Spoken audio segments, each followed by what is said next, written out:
Hello मेरे प्यारे दोस्तों, नमस्कार। स्वागत है आपका अपने YouTube channel PCM by Pradeep sir में। जैसा कि आप सभी जानते हैं, आज हम स्टार्ट करने वाले हैं अपना लेक्चर नंबर 4। तो इससे पहले हमने आपको यहाँ पर 3 लेक्चर कवर करा दिए हैं। तो जिसने अभी तक वह 3 लेक्चर्स नहीं देखे हैं तो आप पहले जा कर के उन लेक्चर्स को देख लीजिएगा।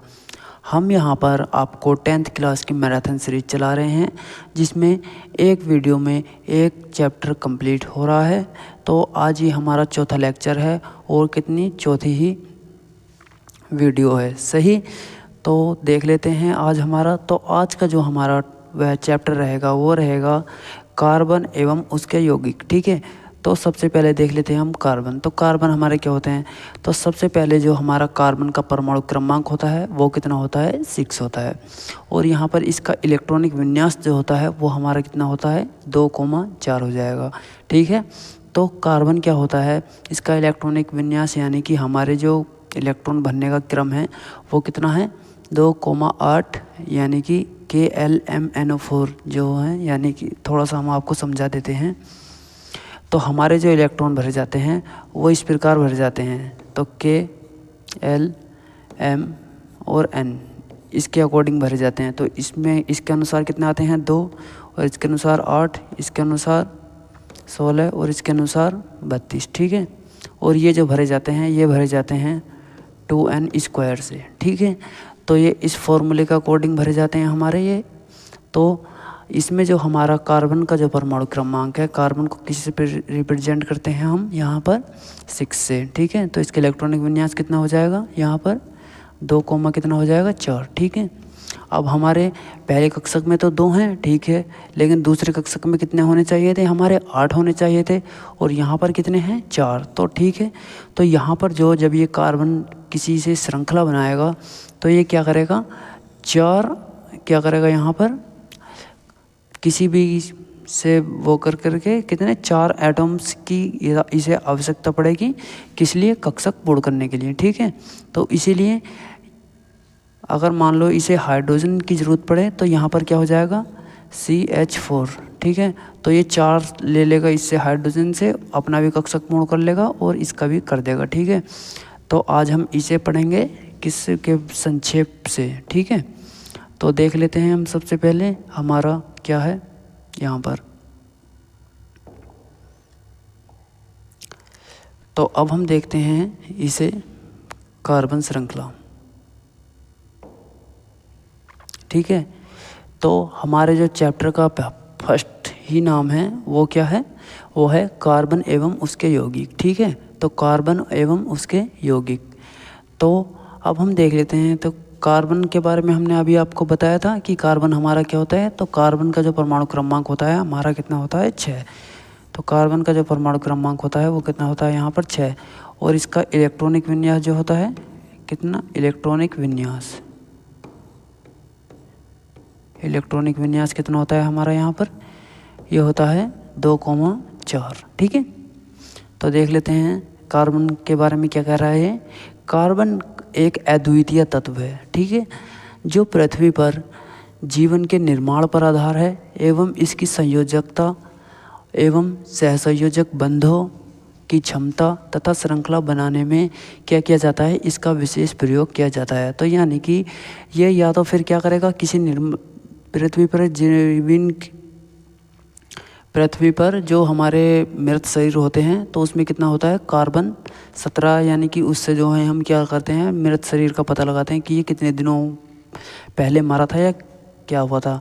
तो या तो उसमें यूज होता है, या फिर हमें संयोजकता बनाने में, या फिर किसी संयोजन बंधों में, या फिर श्रृंखला बनाने में। तो श्रृंखला बनाने में आदमी क्या होता है? ये यूज होता है। तो इसका कुछ क्या है? महत्वपूर्ण तथ्य हैं। ये क्या है? कार्बन की संयोजकता कितनी होती है? 4 होती है।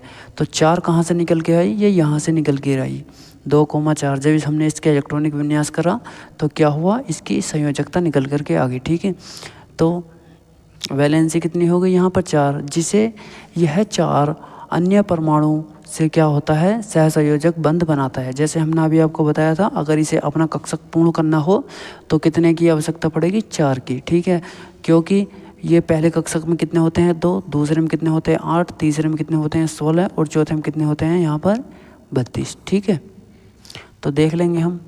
तो अब है हमारे कार्बन की संरचना, तो स्ट्रक्चर ऑफ किसका, कार्बन, यानी कि स्ट्रक्चर ऑफ कार्बन। ठीक है, तो हम देख लेते हैं। तो परमाणु संख्या कितनी है हमारी यहाँ पर कार्बन की, वो कितनी है यहाँ पर 6। ठीक है, और अब इसका इलेक्ट्रॉनिक विन्यास कितना हो जाएगा हमारा 2,4, जैसे कि हमने आपको यहाँ पर भी बता दिया है। इसकी संयोजकता कितनी हो जाएगी यहाँ पर 4। ठीक है, संयोजकता कितनी हो जाएगी यहाँ पर 4, और सभी 4 इलेक्ट्रॉन का सहसंयोजक बंधों में भाग लेते हैं। ठीक है, तो ये जितने भी 4 के 4 इलेक्ट्रॉन हैं हमारे, ये सभी के सभी क्या करेंगे, सभी भाग लेंगे, क्योंकि इन्हें क्या करना है, अपना कक्षक पूर्ण करना है। ठीक है, उसी प्रकार अब देख लेते हैं हम अपना कोवैलेंट बॉन्ड, यानी कि सहसंयोजक बंध। ठीक है, तो उसे देख लेते हैं। तो सहसंयोजक बंध यानी कि क्या बोलते हैं हम इसे, कोवैलेंट बॉन्ड। ठीक है, तो जब कार्बन परमाणु इलेक्ट्रॉन से साझा करके क्या है, जब कार्बन परमाणु इलेक्ट्रॉन से साझा करके तत्वों से सहसंयोजक क्या बनाता है, बंध बनाता है, इसमें कोई इलेक्ट्रॉन का स्थानांतरण नहीं होता। तो यानी कि इसमें जो है हमारे इलेक्ट्रॉन आदान प्रदान नहीं होते, क्या होता है, सिर्फ साझेदारी होती है। ठीक है, उसी प्रकार साझेदारी किस प्रकार हो जाएगी हमारी, जैसे क्या, ये हमारा हाइड्रोजन है, हाइड्रोजन का परमाणु क्रमांक कितना होता है हमारा, 1 होता है। ठीक है, यदि हमें हाइड्रोजन गैस बनानी हो, यानी कि H2 गैस बनानी हो, तो क्या करेंगे, एक पहला हाइड्रोजन, दूसरा हाइड्रोजन। ठीक, तो एक परमाणु क्रमांक किसका हो जाएगा, एक परमाणु क्रमांक इसका हो जाएगा। ठीक है, अब जैसे कि मान लो पहले कक्षक में कितने होते हैं हमारे, 2 होते हैं, तो इसके इनों के दोनों के पास तो 1-1 है, तो ये क्या करेंगे, ये आपस में साझेदारी कर लेंगे कि जब तुझे काम पड़े तो तू मेरा ले लेना, और क्या मैं जब मुझे काम पड़ेगा तो मैं तेरा ले लूँगा। ठीक है, तो उस प्रकार ये क्या बन जाएगा, H2 बन जाएगा। ठीक है, तो ऐसे ही क्या होती है हमारे यहाँ पर होती है साझेदारी।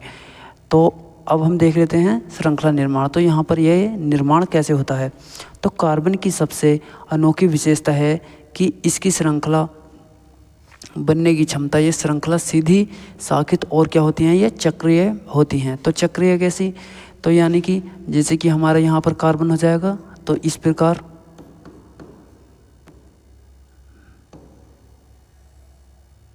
ठीक है, हाइड्रोजन, तो ये क्या हो जाएगी हमारी, चक्रीय हो जाएगी, यानी कि इसके चारों ओर। ठीक है, और श्रृंखला सीधी सीधी कैसी हो जाएगी, सीधी ये हो जाएगी जैसे हमने हाइड्रोजन की बनाई थी। ठीक है, अब हमारे यहाँ पर कुछ महत्वपूर्ण तथ्य हैं। ये क्या कहते हैं, कार्बन के यौगिक की श्रृंखला लाखों में है। तो कार्बन के जो यौगिक हैं हमारे, वो कितने में हैं, लाखों में हैं, जो किसी भी अन्य तत्व से क्या होते हैं हमारे यहाँ पर अधिक होते हैं। ठीक है, तो जितने भी तत्व हैं उनसे भी क्या होते हैं, ये बहुत अधिक होते हैं। तो अब हम देख लेते हैं कार्बनिक यौगिक, यानी कि ऑर्गेनिक कंपाउंड्स। ठीक है, तो ऑर्गेनिक कंपाउंड्स के बारे में देख लेते हैं हम यहाँ पर। तो वे यौगिक जो मुख्यतः कार्बन और हाइड्रोजन के बने होते हैं, तो हमारे क्या कहलाते हैं, ये कार्बनिक यौगिक कहलाते हैं। तो वे को यौगिक जो हमारे कार्बन और किसके के बने होते हैं, यहाँ पर हाइड्रोजन के बने होते हैं, उन्हें कार्बनिक यौगिक कहते हैं। जैसे क्या हो जाएगा, मीथेन, एथेन या फिर ग्लूकोज। ठीक है, तो ये क्या हो जाएगा, मेथेन CH4। ठीक है, इसे कार्बन, अभी हमने आपको एग्जाम्पल ही बताया था कि ये चक्रफलीय, ये क्या करेगा, कार्बन के चारों ओर बॉन्ड बनाएगा। ठीक है, तो ये क्या हो जाएगी हमारे पास, मीथेन। तो उसके कुछ प्रकार से हैं, जैसे कि पहला प्रकार कौन सा है, संतृप्त हाइड्रोकार्बन। यह क्या करता है, केवल एकल बंध बनाता है। ठीक है, जैसे कि CH4, तो ये क्या बोलते हैं, इसे हम सिंगल बॉन्ड भी बोलते हैं। ये जो बॉन्ड है हमारा, इसे हम सिंगल बॉन्ड या फिर क्या बोलते हैं इसे, एकल बंध,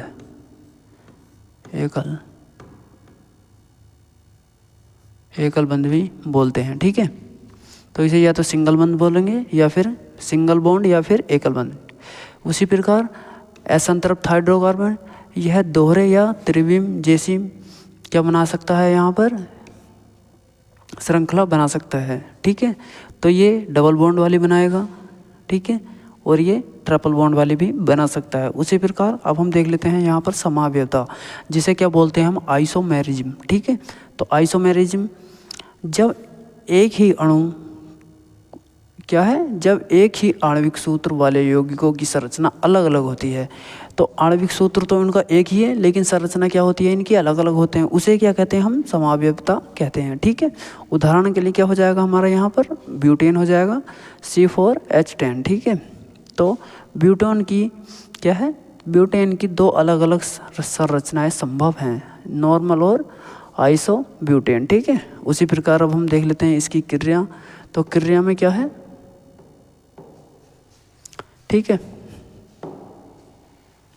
अब हम देख लेते हैं इसकी क्रियाएं। तो रिएक्शन ऑफ कार्बन कंपाउंड्स। ठीक है, तो ये क्या हो जाएगी यहाँ पर, रिएक्शंस ऑफ कार्बनिक कंपाउंड्स। ठीक है, तो सबसे पहले क्या हो जाएगा यहाँ पर, दहन यानी कि कंपोजिशन, फिर क्या हो जाएगा हमारा ऑक्सीकरण यानी कि ऑक्सीडेशन, फिर क्या हो जाएगा हमारा एडिशन यानी कि योजन, फिर क्या हो जाएगा हमारा अपस्थानन। ठीक है, अब कुछ हमारे यहाँ पर क्या दिए गए हैं, ध्यान देने योग्य पॉइंट दिए गए हैं। ठीक है, तो अब हम उन्हें देख लेते हैं। सबसे पहले एथेन प्लस ब्रोमीन, यानी कि हम यदि एथेन प्लस ब्रोमीन को क्या करेंगे, दोनों को आपस में करके मिक्स करके कोई अभिक्रिया बनाएंगे, तो ये क्या करेगा, यहाँ पर हमारा रंगीन यौगिक देगा। योजन अभिक्रिया का क्या है, ये एक उदाहरण है। ठीक है, उसी प्रकार साबुन और डिटर्जेंट, तो साबुन और डिटर्जेंट में क्या क्या हो सकता है यहाँ पर, तो साबुन क्या है, एक कार्बोक्सिलिक अम्ल और क्षार से बनता है। तो साबुन जो बनता है हमारा वो कार्बोक्सिलिक अम्ल और क्या बनता है, प्लस क्षार से बनता है। उसी प्रकार डिटर्जेंट जो बनता है हमारा वो पेट्रोलियम के क्या बनता है, उत्पादों से निर्मित होता है। ठीक है, उसी प्रकार जब हमारे सॉफ्ट साबुन जो होते हैं, वो जिसे हम अपने पर्सनल यूज के लिए करते हैं यानी कि नहाने के लिए करते हैं, तो वो सॉफ्ट, वो भी कैसे बनते हैं, इसी प्रकार से बनते हैं। तो ये जो हमारे साबुन होते हैं, ये सॉफ्ट वाटर में जो यानी कि जो होता है अपना नॉर्मल वाटर, उसमें क्या करते हैं, ये बेहतर काम करता है। जबकि हार्ड वाटर में, जिसे हम कठोर जल बोलते हैं, उसमें ये इतने अच्छे से काम नहीं करता। बाकी सर्फ जो है वह कठोर जल में भी अच्छे से काम करने लगता है। ठीक है, तो अब हम देख लेते हैं और आगे क्या है, ये परीक्षा योगी कुछ क्वेश्चंस हैं, तो उन्हें देख लेते हैं हम। सबसे पहले साबुन की क्रियाविधि। ठीक है, साबुन की क्रियाविधि पर आधारित होती है, जो हमारी क्या होता है, गंदगी को हटाता है। अब देख लेते हैं हम यहाँ पर क्या दिए गए हैं, कार्बन के 10 महत्वपूर्ण यौगिक एवं संरचना सूत्र। ठीक है, तो हम इसे कर लेते हैं स्लाइड को थोड़ी सी और ऊपर।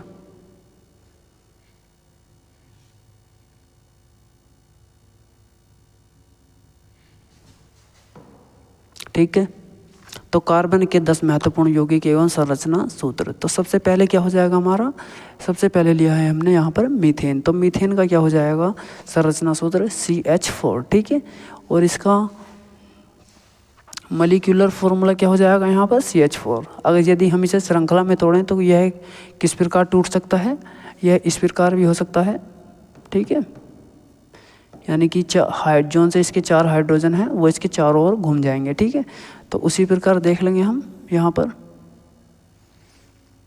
अब है हमारा एथेन। एथेन क्या है यहाँ पर, C2H6।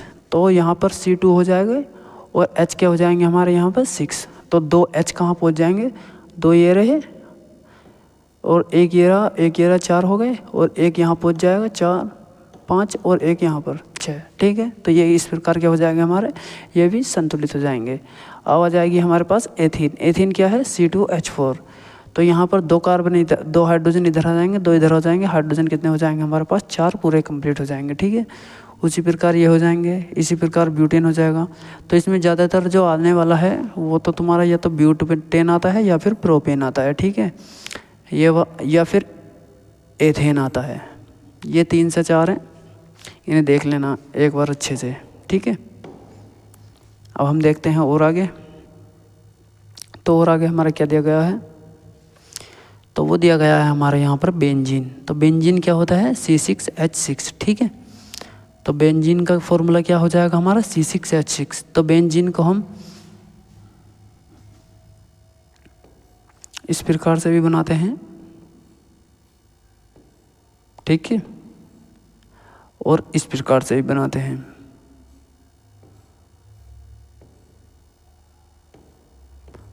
यहाँ पर 3 लाइन कर देंगे, ठीक है। तो ये क्या है, ये भी बेंजीन है, बेंजीन, और ये भी क्या है, बेंजीन ही है, ठीक है। तो देख लेंगे सबसे पहले क्या है, फिर हमारा आगे ग्लूकोज। तो ग्लूकोज क्या होता है, C6H12O6, ठीक है। यही क्या हो जाएगा, इसका फॉर्मूला हो जाएगा। तो अब हम देख लेते हैं कुछ और महत्वपूर्ण अपने पॉइंट्स। तो पॉइंटों में क्या दिया गया है हमें, तो महत्वपूर्ण तथ्य इसमें है हमारा मीथेन।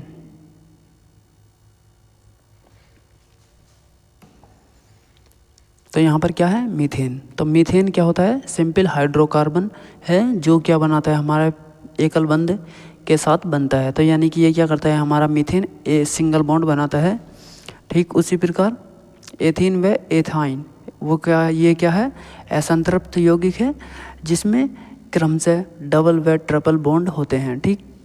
तो इथीन जो है, इथेन और क्या होता है, एथाइन, इसमें क्या होता है, डबल बॉन्ड एवं ट्रिपल बॉन्ड दोनों होते हैं।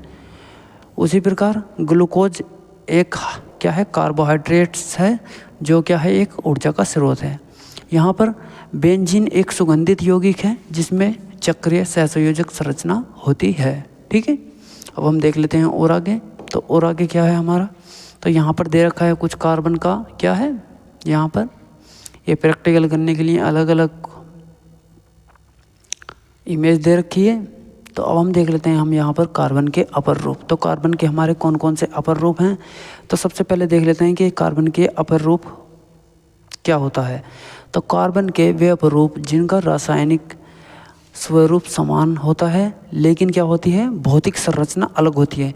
तो यानी कि इनका जो रासायनिक कार्य है वो तो क्या होता है, सेम होता है, लेकिन इसकी जो भौतिक संरचना है वो क्या होती है, हमारी अलग होती है। उसे क्या कहते हैं, हम अपर रूप कहते हैं।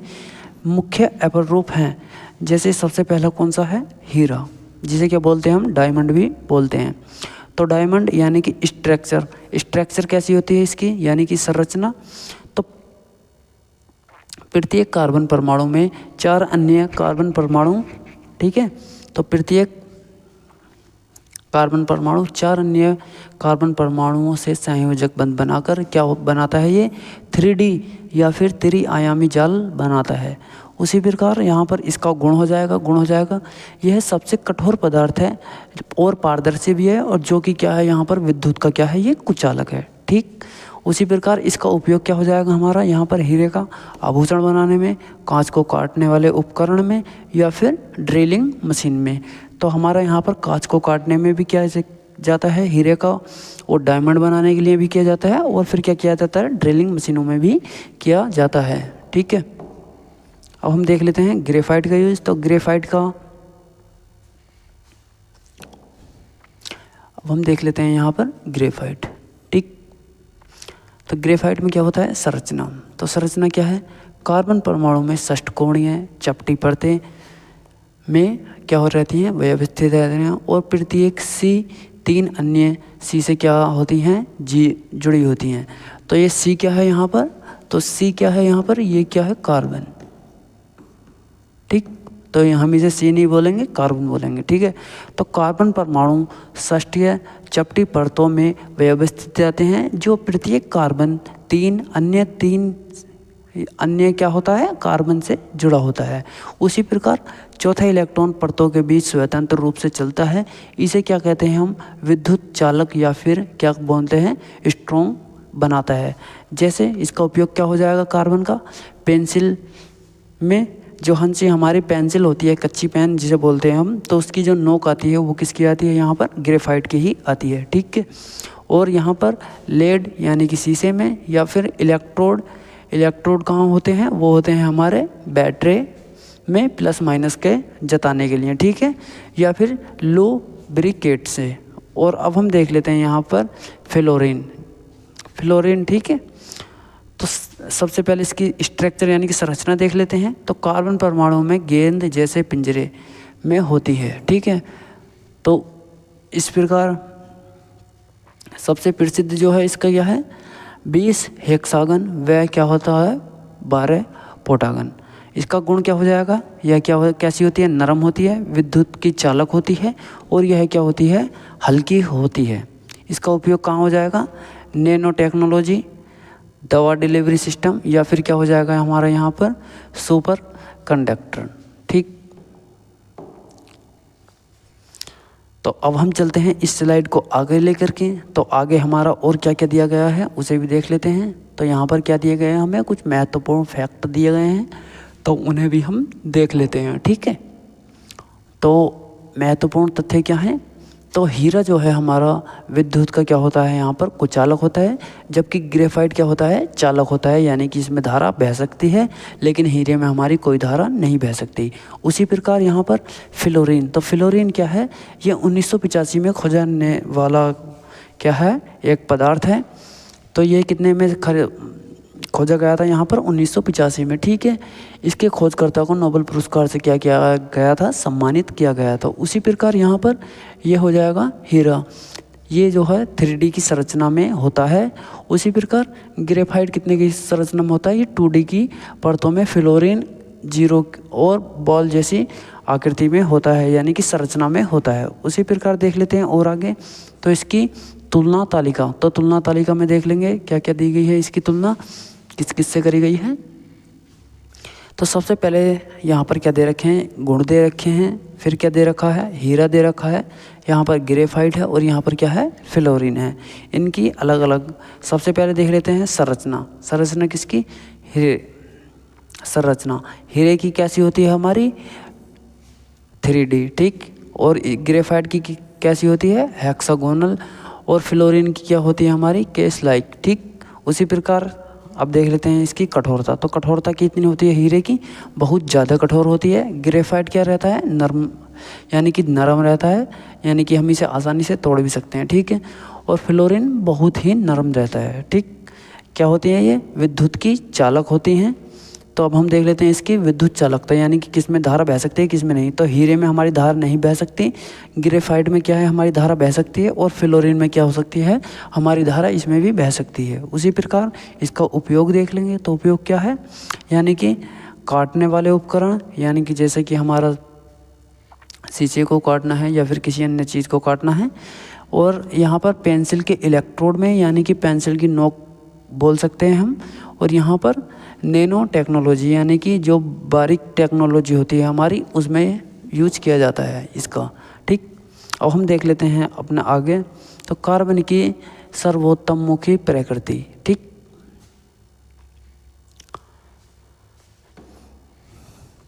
तो कार्बन पृथ्वी पर पाए जाने वाला सभी जैविक यौगिकों का आधार है।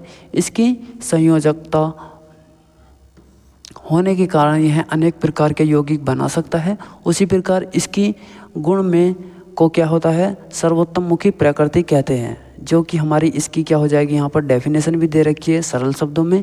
तो वो क्या है, जब कोई तत्व विभिन्न प्रकार के यौगिक बनाने में क्या होता है यहाँ पर सक्षम होता है, तो उसे क्या कहते हैं हम यहाँ पर सर्वोत्तममुखी कहा जाता है। तो देखो कितनी इजी डेफिनेशन कर दिया है इन्होंने। जब कोई तत्व हमारा विभिन्न प्रकार के यौगिक बनाने में क्या होता है यहाँ पर सक्षम होता है, उसे ही क्या कहते हैं हम यहाँ पर, यहाँ वो सर्वोत्तममुखी कहते हैं। तो कार्बन में यह गुण क्या होता है अत्यधिक होता है। तो ठीक है, अब देख लेते हैं इसका कारण क्या क्या है। तो कारण है 4 संयोजकता।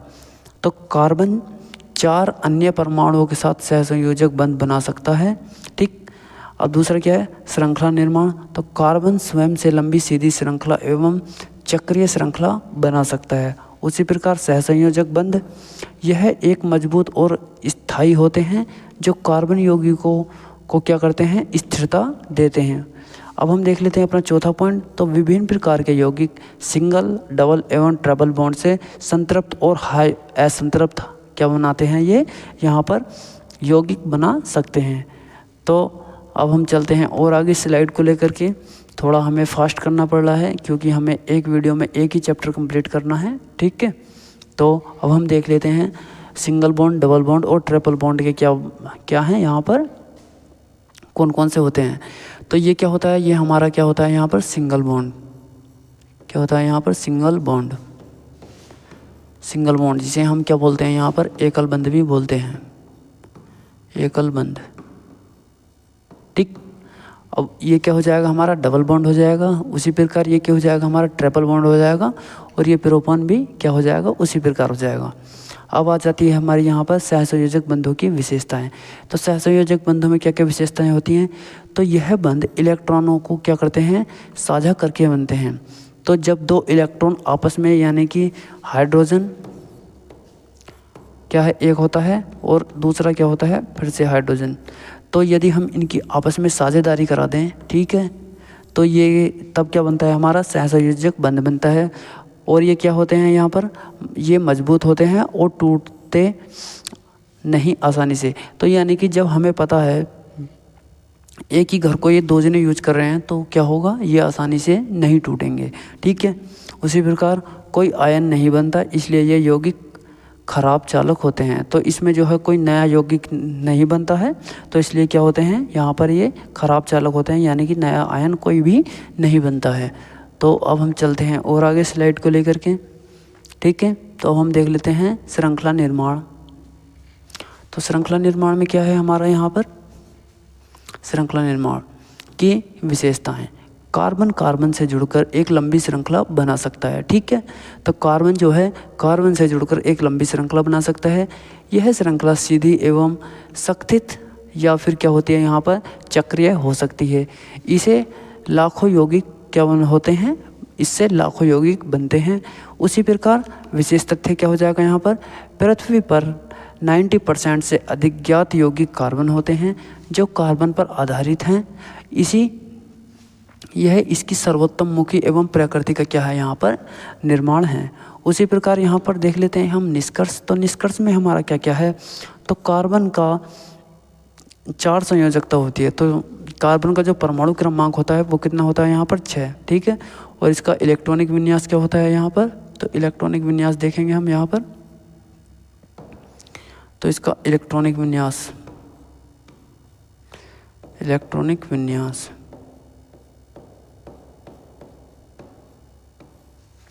ये कितना होता है यहाँ पर, 2,4, ठीक है। तो इसकी संयोजकता कितनी होती है यहाँ पर, 4 होती है। श्रृंखला निर्माण की क्षमता एवं सहसंयोजक बंधों का कारण यह जीवन के निर्माण में अत्यंत महत्वपूर्ण भूमिका निभाता है। यानी कि हमारी जो वस्तुएं होती हैं या फिर पेंसिल की निब होती है, जो हमारी स्याही होती है, तो ये कितने साल पुरानी हैं या फिर ये कितने पहले दबी हुई वस्तुएं हैं, तो उन्हें जो है क्या, उनका पता लगाने के लिए किया जाता है, हमारे यहाँ पर कार्बन का ही प्रयोग किया जाता है। यह कारण है कि इसे जीवन का आधार कहा जाता है। तो इसी के कारण क्या कहा जाता है, हमें यहाँ पर कार्बन को जीवन का आधार भी कहा जाता है, ठीक है।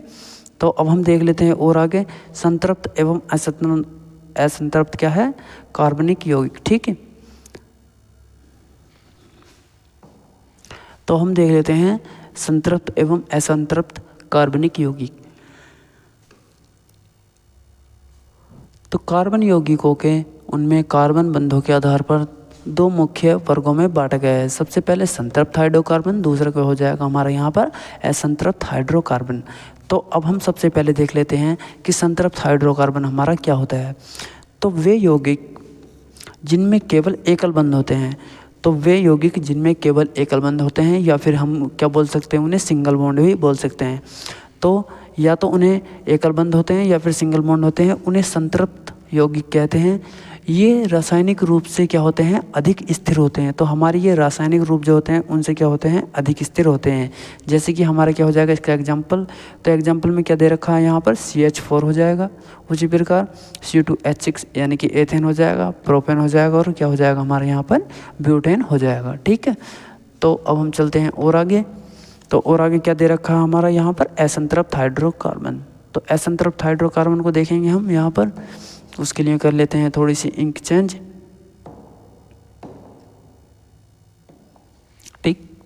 तो असंतृप्त हाइड्रोकार्बन, तो असंतृप्त हाइड्रोकार्बन में क्या है यहाँ पर, तो वे यौगिक जो एक या एक से अधिक दोहरा यानी कि दोहरी या फिर क्या होती है, तृतीय बंध बनाते हैं। तो या तो ये डबल बॉन्ड बनाए, क्या बनाए, एकल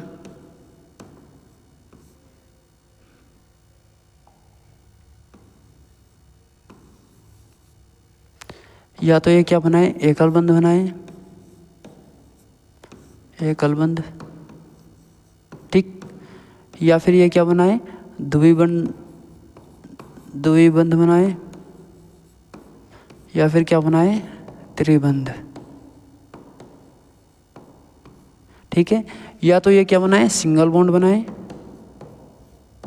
सिंगल बॉन्ड, ठीक। उसी प्रकार ये, या फिर डबल बॉन्ड बनाए, डबल बॉन्ड, फिर क्या बनाए, ये ट्रिपल बॉन्ड, ट्रिपल बॉन्ड,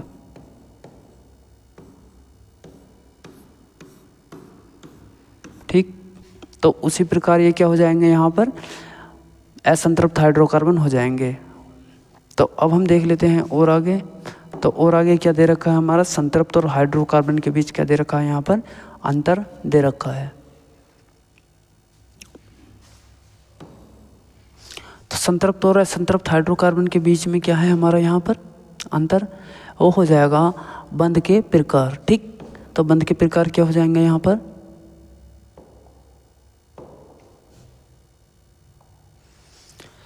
तो बंध के प्रकार। उसी प्रकार संतृप्त यौगिक क्या होते हैं हमारे, यह केवल सिंगल बॉन्ड होते हैं, यानी कि एकल बॉन्ड होते हैं।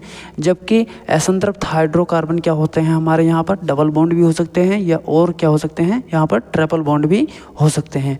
उसी प्रकार रासायनिक क्रियाशीलता, तो संतृप्त जो होते हैं वह रासायनिक क्रियाशीलता क्या करते हैं, कम करते हैं, जबकि असंतृप्त हाइड्रोकार्बन क्या करते हैं, ये अधिक करते हैं। उसी प्रकार अब क्या हो जाएगा हमारा, इसका एक एक उदाहरण हो जाएगा।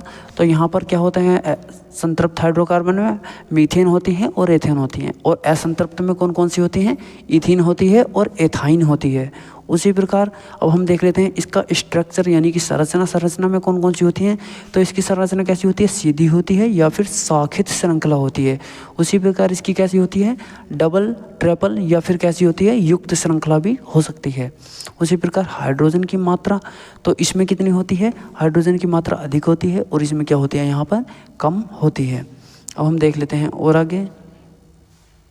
तो अब क्या दे रखे हैं हमें, कुछ महत्वपूर्ण याद रखने के योग्य कुछ पॉइंट्स दे रखे हैं, तो उन्हें भी देख लेते हैं हम यहाँ पर, ठीक। तो यह याद रखने योग्य कुछ महत्वपूर्ण पॉइंट। तो सबसे पहले क्या है, संतृप्त यौगिकों में जोड़ अभिक्रिया नहीं होती, ठीक। असंतृप्त यौगिकों में ब्रोमीन जल के साथ क्या होते हैं यहाँ पर, रंगीन हो जाते हैं, जबकि संतृप्त यौगिक मुख्यतः एल्केन होते हैं। असंतृप्त जो होते हैं हमारे यौगिक मुख्यतः एल्किन और एल्काइन होते हैं, ठीक। अब हम देख लेते हैं यहाँ पर श्रृंखलाएं, शाखाएं एवं क्या होते हैं, वलय वाले यौगिक। अब यहाँ पर उसी प्रकार क्या दे रखी है, अब एक और सारणी दे रखी है। तो कार्बन यौगिकों की संरचना 3 मुख्य रूपों से पाई जाती है, जैसे कि सीधी श्रृंखला हो जाएगी, शाखित श्रृंखला हो जाएगी, या फिर वलय संरचना हो जाएगी, जैसे कि यहाँ पर तालिका में नीचे दर्शाया गया है। तो अब हम देख लेते हैं भाई इस तालिका को भी। तो तालिका में क्या क्या दे रखा है, ठीक। तालिका में क्या क्या दे रखा है, तो वो दे रखा है सबसे पहले यहाँ पर सीधी श्रृंखला, क्या दे रखी है यहाँ पर, सीधी श्रृंखला वाले यौगिक। तो संक्षिप्त विवरण क्या हो जाएगा, कार्बन परमाणु की एक सीधी रेखा से क्या होते हैं यहाँ पर जुड़े होते हैं, जैसे क्या हो जाएगा हमारा ब्यूटेन हो जाएगा C4H10। तो यहाँ पर कार्बन कितने होते हैं, कार्बन कितने दे रखे हैं यहाँ पर, 4 दे रखे हैं, और हाइड्रोजन कितने हैं, 10। तो यहाँ पर देख लेते हैं, तो कार्बन 4, 1 2 3 4, ठीक है। और हाइड्रोजन गिनेंगे तो 3 और 3 6, और 6 और 2 8, 8 और 2 10। तो ठीक है, ये इस प्रकार हो जाएगा। अब शाखित श्रृंखला यौगिक कौन सी होती हैं, मुख्यतः श्रृंखला में एक की या एक से अधिक कार्बन श्रृंखलाएं क्या होती हैं यहाँ पर जुड़ी हुई होती हैं। तो जैसे क्या हो जाएगा हमारा आइसोब्यूटेन, तो इसमें कितनी होती हैं हमारी, 2 श्रृंखलाएं जुड़ी हुई हैं, ठीक है। तो इसे भी देख लेंगे।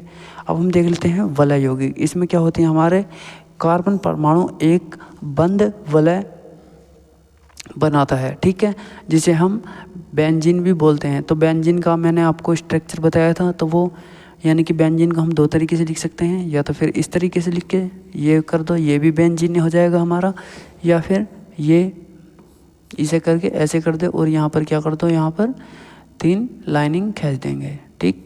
तो ये क्या हो जाएगा, ये भी हमारा बेंजीन हो जाएगा। तो इन्होंने उसी प्रकार ये वाला बेंजीन दे रखा है, ठीक है। तो इसे देख लेंगे, ये क्या होता है हमारा एक क्या वलय श्रृंखला बनाता है। अब हमारे यहाँ पर क्या दे रखे हैं, कुछ ध्यान देने योग्य बातें दे रखी हैं। तो सीधी और साकित श्रृंखलाएं मुख्य रूप से क्या होती हैं, एल्केन, एल्किन और एल्काइन में होती हैं, ठीक है। तो सीधी श्रृंखलाएं, तो वलय यौगिक सुगंधित और क्या होते हैं, चक्रीय दोनों हो सकते हैं, जबकि बेंजीन एक विशिष्ट सुगंधित वलय यौगिक होता है, ठीक। अब हम देख लेते हैं और आगे। तो और आगे क्या क्या है हमारा, तो क्रियात्मक समूह, ठीक। तो क्रियात्मक समूह में क्या क्या है, तो क्रियात्मक समूह एक विशेष परमाणु एवं परमाणुओं का समूह होता है जो कार्बन यौगिकों में रासायनिक गुणों को क्या करता है, निर्धारित करता है। इससे यौगिकों का वर्गीकरण और नामकरण क्या होता है, यहाँ पर संभव होता है। तो प्रमुख क्रियात्मक समूह एवं क्या है, यहाँ पर तालिकाएं होती हैं। तो देख लेते हैं इन्हें श्रृंखला को। तो यहाँ पर वैसे ही श्रृंखला दी गई है, तो इसे देख लीजिएगा आप, इसका स्क्रीनशॉट ले लीजिएगा। हम चलते हैं इससे आगे। तो हम देखते हैं आप सजातीय श्रेणी। तो हमारी सजातीय श्रेणी क्या होती है, ठीक। तो अब हम क्या देखेंगे यहाँ पर, सजातीय श्रेणी। तो ये क्या है, कार्बन यौगिकों में सजातीय श्रेणी। तो कार्बन यौगिकों में एक जैसी रासायनिक गुणों एवं सामान्य सूत्र वाले यौगिकों क्या होती है, एक सजातीय श्रेणी कहा जाता है। यानी कि उसे क्या कहा जाता है, सजातीय श्रेणी कहा जाता है। जैसे कि कार्बन यौगिकों में एक जैसी रासायनिक गुण हो या फिर क्या होते हैं, सामान्य सूत्र वाले यौगिक, उन्हें क्या कहा जाता है, सजातीय श्रेणी कहता है। प्रत्येक सदस्यों का एक अणु पिछले सदस्यों में CH2 इकाई में क्या होता है, यहाँ पर विभिन्न होता है, ठीक। उसी प्रकार परिभाषा, जैसे एक जैसी रासायनिक संरचना वाले यौगिकों का समूह जिससे प्रत्येक सदस्य पिछलों से CH2 इकाई में विभिन्न होता है, उसे क्या कहते हैं, हम सजातीय श्रेणी कहते हैं, ठीक। अब उसी प्रकार सजातीय श्रेणी की विशेषताएं, तो सभी यौगिकों का सामान्य रासायनिक सूत्र होता है। सभी यौगिकों क्या होते हैं हमारे, ये रासायनिक व्यवहार होते हैं। हर दो लगातार सदस्यों के बीच क्या होता है, CH2 इकाई में 14 AMU का क्या होता है, यहाँ पर अंतर भी होता है। और भौतिक गुणों में कवथनांक एवं गलनांक क्या होते हैं, क्रम से बदलते रहते हैं, यानी कि बदलते हैं। तो अब हम देखते हैं एल्केन की सजातीय श्रेणी का क्या होता है हमारे पास उदाहरण।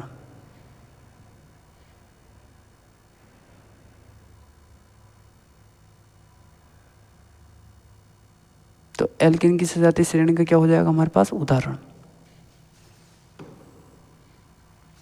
तो सबसे पहले क्या देख लेते हैं हम यहाँ पर, मीथेन। तो मीथेन क्या होता है हमारे यहाँ पर, CH4 होता है, ठीक।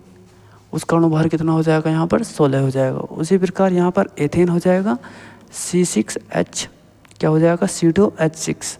प्रोपेन क्या हो जाएगा हमारा, C3H8। ब्यूटेन हो जाएगा उसी प्रकार हमारा C4H10। और एथेन क्या हो जाएगा, पेंटेन क्या हो जाएगा हमारे पास C5H12, ठीक। अब हम देख लेते हैं और आगे। तो और आगे क्या दिया गया हमारे यहाँ पर, ध्यान देने योग्य कुछ पॉइंट्स दिए गए हैं, ठीक है। तो अब हम उन्हें भी देख लेते हैं। तो वो क्या क्या दिए गए हैं हमें,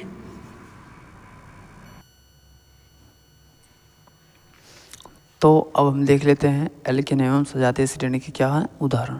तो यहाँ पर ये हो जाएगा मेटेन, पेटेन, ब्यूटेन। अब हम चलते हैं और आगे। तो और आगे क्या दे रखा है हमारे यहाँ पर, निष्कर्ष दे रखे हैं कार्बनिक यौगिकों की नाम पद्धति, यानी कि IUPAC नाम। तो अब हम देख लेते हैं इनके IUPAC नाम कैसे होते हैं। तो कार्बन यौगिकों की संख्या लाखों में है, ठीक है। तो इसलिए इनका वैज्ञानिक और स्पष्ट नामकरण आवश्यक है।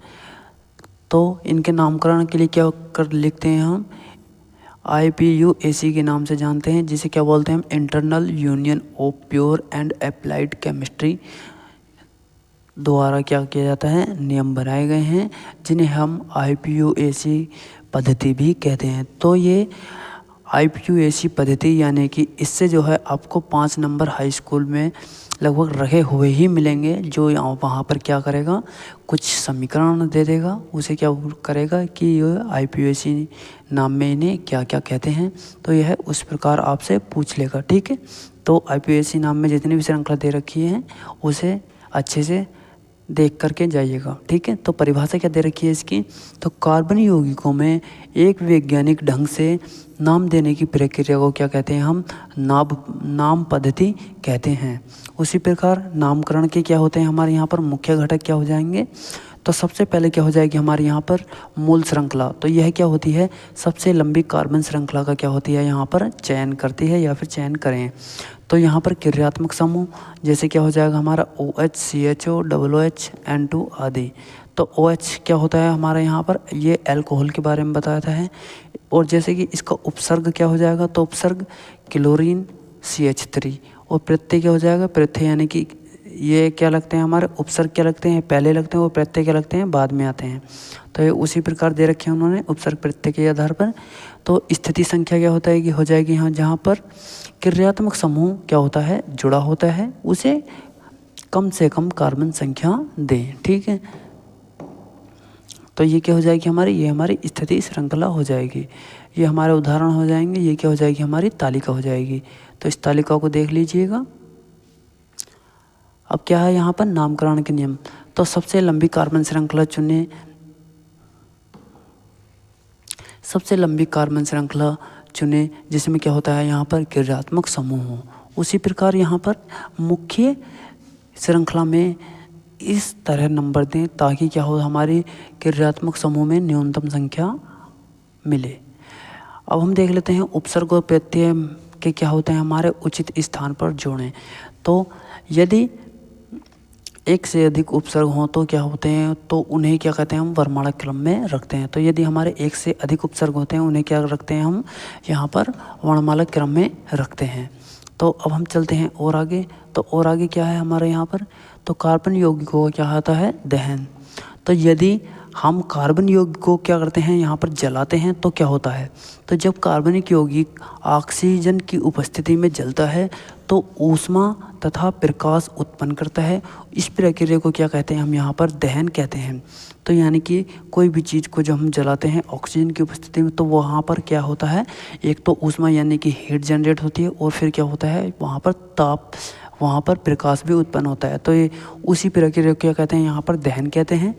तो एक और सरल भाषा में क्या हो जाएगी इसकी, कार्बनिक यौगिकों का ऑक्सीजन के साथ उच्च ताप पर अभिक्रिया करके ऊष्मा और कभी कभी लपट उत्पन्न करने को ही क्या कहते हैं हम यहाँ पर दहन भी कहते हैं। तो ये क्या हो जाएगी हमारी डेफिनेशन हो जाएगी।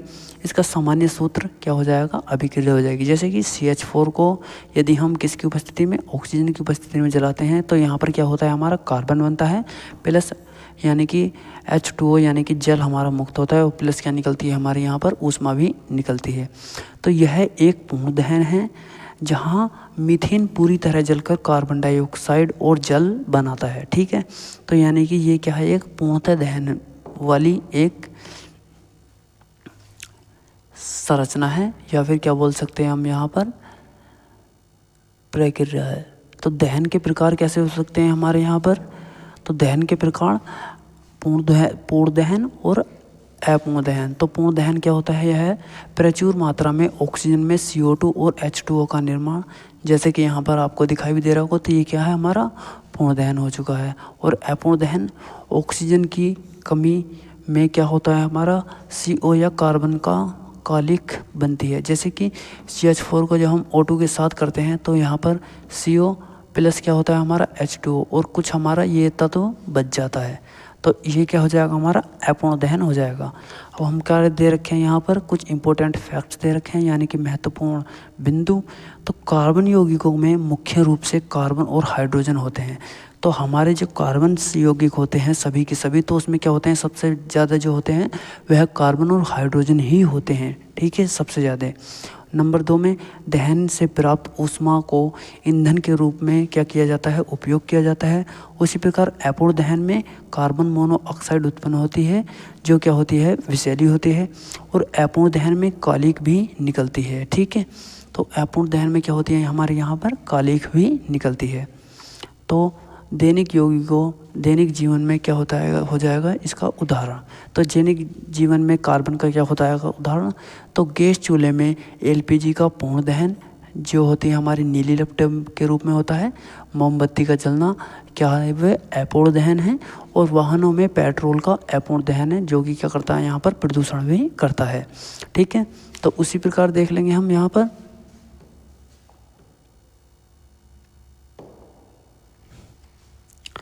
तो कार्बनिक यौगिकों में दहन,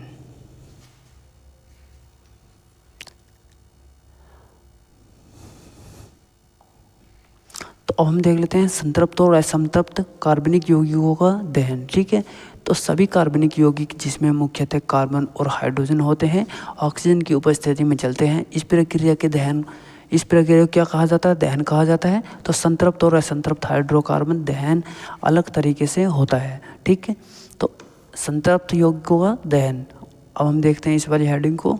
उससे पहले आपको एक बात बता देते हैं कि हमें काफ़ी भी टाइम हो गया वीडियो को चलाते चलाते। अभी तक आपने वीडियो को लाइक और चैनल को सब्सक्राइब नहीं किया है तो आप सबसे पहले क्या कीजिए, इस क्लास का सभी स्टेटस लगाइए। ठीक है, तो इस क्लास का क्या करिए, यहाँ पर सभी स्टेटस लगाइए, अपने व्हाट्सएप ग्रुप में शेयर कीजिए और बताइए कि पीसीएम बाय प्रदीप सर पर क्या हो रहा है। यहाँ पर 13 दिन में 13 चैप्टर्स ख़त्म हो रहे हैं। यहाँ पर क्या चल रही है, मैराथन सीरीज चलाई हुई है। तो सभी बच्चे इस मैराथन सीरीज का पूरे कंबाइंड फ़ायदा उठाएं और इसे ध्यान से देखें। ठीक है, इसमें 1 वीडियो में आपके सारे के सारे टॉपिक, सारे के सारे लेक्चर्स, यानी कि जो तुम्हारा एक चैप्टर 1 महीना चलना था वह कितने दिन में, 1 दिन में ख़त्म हो रहा है। तो उसे अच्छे से देखें। ठीक है, तो हम चलते हैं कंटिन्यू अपनी नेक्स्ट स्लाइड पर, यानी कि कहाँ पर थे हम। तो अब हम आ गए थे यहाँ पर असंतृप्त हाइड्रोकार्बन पर। ठीक है, संतृप्त और असंतृप्त हाइड्रोकार्बन का दहन चल रहा था। ठीक है हमारा, तो अब हम देख लेते हैं इसका। तो सभी कार्बन यौगिक जिनमें मुख्यतः कार्बन और हाइड्रोजन होते हैं ऑक्सीजन की उपस्थिति में जलते हैं। इस प्रक्रिया को ही क्या कहा जाता है, हमारा यहाँ पर दहन कहा जाता है। ठीक है, तो ये क्या कर सकते हैं हम, ये कर लिया था हमने। तो ये क्या चल रहा है, इस टाइम पे हमारा रिवीजन चल रहा था। उसी प्रकार असंतृप्त हाइड्रोकार्बन हो जाएगा, यहाँ पर डबल एवं ट्रिपल बॉन्ड होता है। ठीक है, तो संतृप्त हाइड्रोकार्बन के क्या हो जाएंगे, ये हमारे ये उदाहरण हो जाएंगे। ये संकलन अभिक्रिया क्या है, जब एक असंतृप्त यौगिक डबल या ट्रिपल बंध वाले किसी अणु से जुड़कर क्या होता है, हमारा यहाँ पर संतृप्त यौगिकों में क्या होता है, यहाँ पर परिवर्तित होता है। तो उसे क्या कहते हैं, हम यहाँ पर संकलन अभिक्रिया कहते हैं। तो अब हम देख लेते हैं, यह अभिक्रिया केवल असंतृप्त यौगिकों के साथ ही होती है। ठीक है, जबकि संतृप्त यौगिकों के साथ नहीं होती। वनस्पति में तेलों को वनस्पति घी में बदलना इसका एक उदाहरण है। अब देख लेते हैं हम यहाँ पर प्रतिस्थापन अभिक्रिया। तो प्रतिस्थापन अभिक्रिया क्या है हमारे यहाँ पर, तो ये अभिक्रिया काफ़ी मोस्ट इम्पोर्टेंट है, इसे अच्छे से देख करके जाइएगा। ठीक है, जब संतृप्त कार्बनिक यौगिक कोई हाइड्रोजन परमाणु क्या करते हैं, हाइड्रोजन परमाणु से किसी अन्य परमाणु में बदल दिया जाता है। तो यानी कि जब संतृप्त कार्बनिक यौगिक जो है हमारा हाइड्रोजन परमाणु से बदल दिया जाता है, तो इसे क्या कहते हैं, हम यहाँ पर प्रतिस्थापन अभिक्रिया कहते हैं। इसका उदाहरण क्या हो जाएगा, यहाँ पर CH4 + Cl2 क्या हो जाएगा, CH3 + क्या हो जाएगा, Cl3 प्लस क्या हो जाएगी, हमारे यहाँ पर प्रकाश की उपस्थिति हो जाएगी। ठीक है, तो यह अभिक्रिया एक संतृप्त यौगिकों में होती है। अक्सर हेलोजन के साथ यह अभिक्रिया ज़्यादातर होती है। तो प्रकाश या ऊष्मा की उपस्थिति में क्या होती है यहाँ पर आवश्यकता। तो तुलनात्मक तालिका, तो इसे भी देख लेते हैं हम यहाँ पर।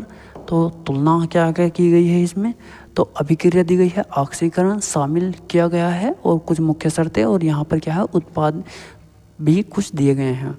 तो हम देख लेते हैं इसके निष्कर्ष। तो निष्कर्ष में क्या है यहाँ पर, ऑक्सीकरण है रासायनिक ऊर्जा और कार्बनिक चक्रण में क्या होता है यहाँ पर महत्वपूर्ण है। संकलन अभिक्रियाओं में हाइड्रोजनीकरण एवं प्रयुक्तात्मक। तो अब हम देख लेते हैं इसके कुछ और यौगिक क्या है, महत्वपूर्ण रासायनिक यौगिक।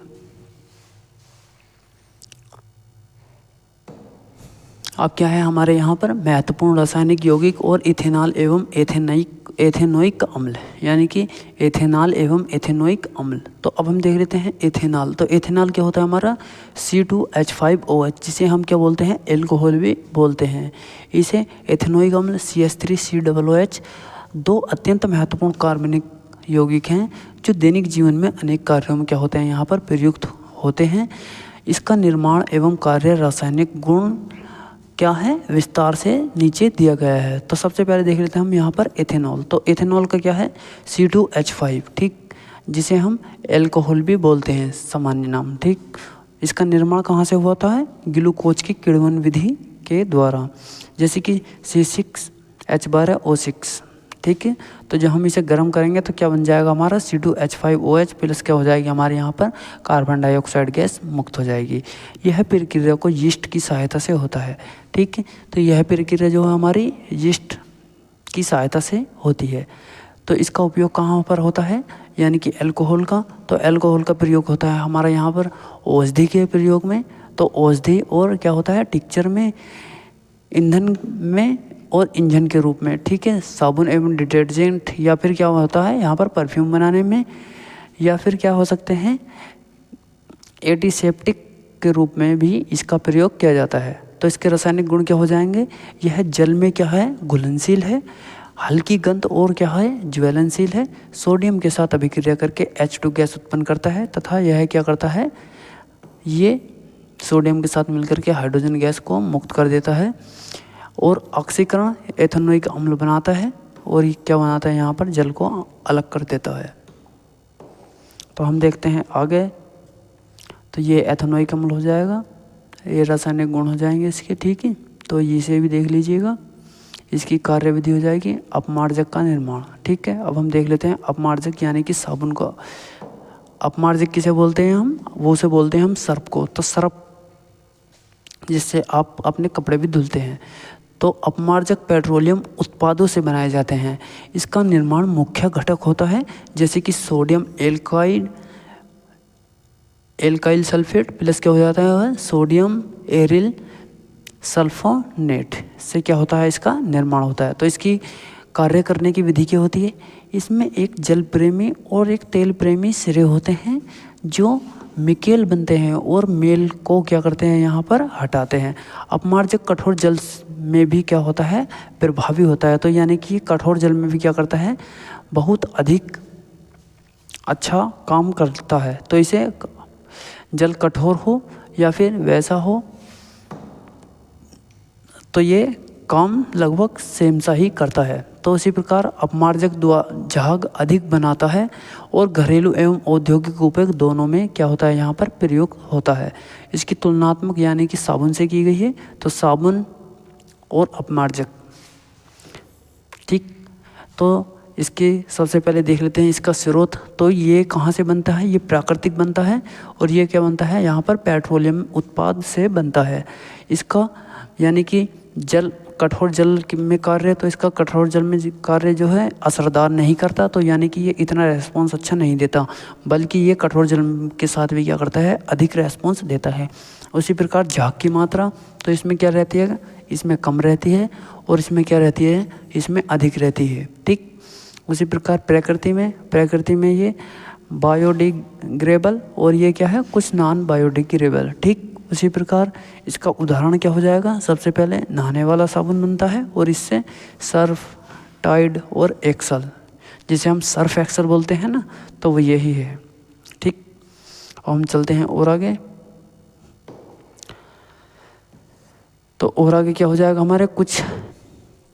हमारे अब आ चुके हैं क्वेश्चन और उत्तर, ठीक है। तो सबसे पहले हम देख लेते हैं अपने क्वेश्चन उत्तर। तो ये क्या है, पहला ही क्वेश्चन क्या है हमारा, CO2 कार्बन डाइऑक्साइड का इलेक्ट्रॉनिक विन्यास संरचना क्या होगी, ठीक है। तो ये हमने आपको पहले ही बताया था। तो CO2 की क्या होती है यहाँ पर, तो हमारा कार्बन के जो हमारा परमाणु क्रमांक होता है तो इसे क्या कर लेते हैं, हम इसे ऊपर लिखते हैं, ठीक है, जगह कम पड़ेगी वरना हमें, ठीक है। तो हमारा कार्बन जो होता है, कार्बन, तो कार्बन का इलेक्ट्रॉनिक विन्यास कितना होता है, 6, यानी कि कार्बन का परमाणु क्रमांक 6 होता है और इलेक्ट्रॉनिक विन्यास 2,4 होता है। तो यानी कि अगर इसे संतुलित होना है तो कितने की आवश्यकता पड़ेगी, 4 की, और इसे किसके साथ करना है, O के साथ, ठीक है। तो O का यानी कि ऑक्सीजन कितना होता है हमारा यहाँ पर, 8 होता है, यानी कि 2,6, ठीक। तो ऑक्सीजन हमारा 8 होता है, तो इसके बाहरी कक्षा में कितने हैं, 6, और इसके बाहरी कक्षा में कितने हैं, 4, ठीक। तो अब सबसे पहले देख लेते हैं हमारा कार्बन क्या है, सिंगल है, तो कार्बन के कितने हैं बाहरी कक्षा में, 4, ठीक है। तो 2 हम इस साइड बना लेंगे, 2 हम इस साइड बना लेंगे, ठीक। अब हमारा क्या है, यहाँ पर 2 O हैं, तो 1 O हम इधर बना लेंगे, 1 O हम इधर बना लेंगे, ठीक।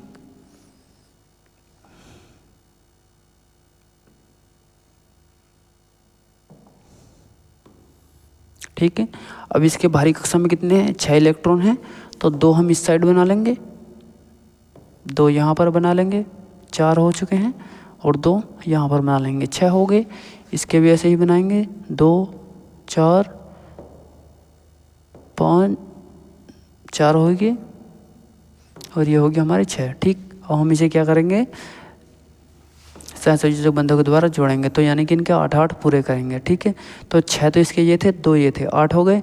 इसी प्रकार इसके 6 तो इसके ये थे और 2 इसने यहाँ से ले लिए, कितने हो गए, 8 हो गए। अब कार्बन करेगा अपना, तो 2 तो लेगा इससे और 2 किससे लेगा, इससे, ठीक है। तो उसी प्रकार क्या हो जाएगा इसका, ये क्या हो जाएगा, इलेक्ट्रॉनिक विन्यास यानी कि इलेक्ट्रॉनिक संरचना कंप्लीट हो जाएगी। तो इसकी इसी प्रकार सभी के कितने हो चुके हैं, इनके 8 हो चुके हैं।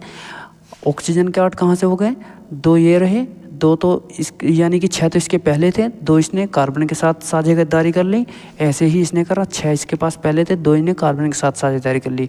और कार्बन कैसे करता है, 2 तो यानी कि 4 तो कार्बन के साथ पहले थे और 2 इस वाले ऑक्सीजन से ले लिए, तो 6 हो गए, 2 इस वाले ऑक्सीजन से ले लिए, 8 हो गए। तो हमारा क्या है, इसी प्रकार क्या हो गए, यहाँ पर समीकरण संतुलित हो गई, ठीक है। तो कार्बन के 4 इलेक्ट्रॉन साझा, प्रत्येक से 2 को ऑक्सीजन लिए थे और ऑक्सीजन 6 थे, जबकि 2 बंध बनाते हैं और यह 4 अकेले रहता है, ठीक है। तो अब हम देख लेते हैं अपना क्वेश्चन नंबर 2, ऐसे ही हमारा सल्फर का रहेगा, ठीक है। ऐसे ही हमारा पेंटेन के लिए रहेगा, इसे देख लीजिएगा, हम आपको क्वेश्चन और आंसर दोनों बता रहे हैं, देख लीजिए। ये हमारा 6ठा क्वेश्चन हो जाएगा, ये क्या हो जाएगा हमारा 7वां क्वेश्चन, और ये क्या हो जाएगा हमारा 8वां क्वेश्चन, ये 9वां क्वेश्चन हो जाएगा, ठीक है। आपको दिखाई दे रहा होगा, ठीक। ये क्या हो जाएगा हमारा 11वां क्वेश्चन,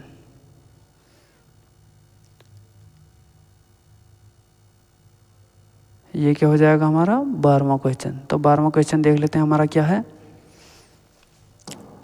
तो 12वां क्वेश्चन है हमारा यहाँ पर, तो कपड़ा साफ करने के लिए उसे रगड़ने की आवश्यकता क्यों होती है, ठीक है। तो कपड़ा ये कहना चाह रहा है कि कपड़े को साफ चमकने के लिए हमें रगड़ने की आवश्यकता क्यों होती है, ठीक है। तो जब हम कपड़े पर साबुन या डिटर्जेंट लगाते हैं तो वह चिकनाई और धूल जैसे कणों को क्या कर देता है, कुछ ढीला कर देता है, ठीक है। उसी प्रकार लेकिन केवल रासायनिक प्रक्रिया पर्याप्त नहीं होती, इसलिए क्या करनी पड़ती है, हमें यहाँ पर कपड़ों को रगड़ने की आवश्यकता पड़ती है। तो रगड़ने के मुख्य कारण क्या है, तो यह मैकेनिकल क्रिया है जो गंदगी को ढीला करके हटाती है। उसी प्रकार साबुन के माई सेल गंदगी को घेरते हैं और रगड़ते हैं, रगड़ने से वह अलग होकर जल में बंध जाते हैं। ऐसे ही हमारा ब्रश, मशीन या फिर हाथ से रगड़ने पर यह प्रक्रिया तेजी से होती है। अब रगड़ने से गंदगी को तंतुओं से अलग करने में आसानी होती है या फिर जिससे सफाई प्रभावी बनती है। अब ध्यान देने योग्य कुछ पॉइंट दिए गए हैं। तो साफ सफाई में रासायनिक और भौतिक क्रियाओं का क्या रहता है, संयुक्त योगदान होता है। उसी प्रकार डिटर्जेंट की मदद जल की गुणवत्ता का क्या है भी परीक्षण किया जाता है। तो अब क्या हो चुके हैं, ये हमारे क्वेश्चन हो चुके हैं कंप्लीट, ठीक है। अब हम देखते हैं, अब हम इसी को लेकर के क्या करते हैं, अपनी वीडियो को यहाँ पर क्या क्या करते हैं, एंड करते हैं। तो आप सभी को यह वीडियो कैसा लगा, वीडियो को कमेंट बॉक्स में कमेंट करके ज़रूर बताएं। यदि आपको इससे रिलेटेड आपको कुछ डाउट है तो आप तो भी वीडियो के कमेंट बॉक्स में कमेंट कर सकते हैं, आपके हर कमेंट का रिप्लाई दिया जाएगा। तो ठीक है, आज ये हमारा चौथी सीरीज़ थी और यहाँ पर चौथा ही चैप्टर हमने कंप्लीट करा दिया है। अब कल लेकर के आएंगे हम 5वां चैप्टर। तो तब तक बने रहिए PCM बाय प्रदीप सर के साथ। तो फिर मिलते हैं नेक्स्ट वीडियो में, तब तक के लिए धन्यवाद।